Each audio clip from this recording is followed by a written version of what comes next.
Hi, I'm Dave Spalding, and I'd like to welcome you to Ruger's Tactical Tips.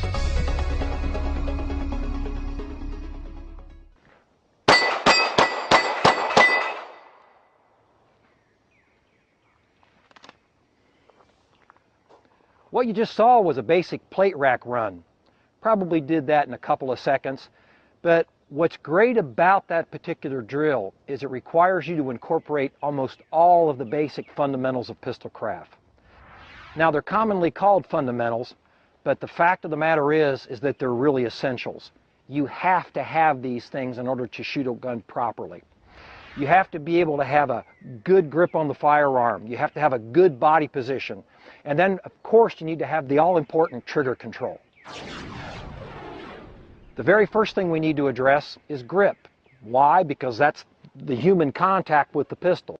Now, the grip has to utilize as much of the grip surface as possible. By doing so, you eliminate any gaps that recoil will actually use to take the gun off target. If you look at the shooting hand like you're holding a pair of pliers, you're going to be gripping the gun from front to back.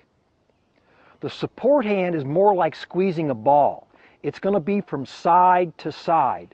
So when you put the two of these together, you have a complete package all around the firearm. And in reality, what you want to have is a solid grip so that when the recoil occurs, it doesn't flip the gun up, it actually comes back into your arms and down into the ground. That's where body position comes in.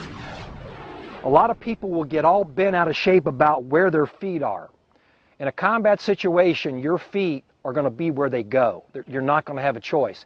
Yeah, it would be nice if they were shoulder width apart and one was a little further back. But when you're talking about body position, the most important thing really is being into the gun. So with a good solid grip on the gun, a good body position into the gun to control the recoil, you can get fast and accurate shots.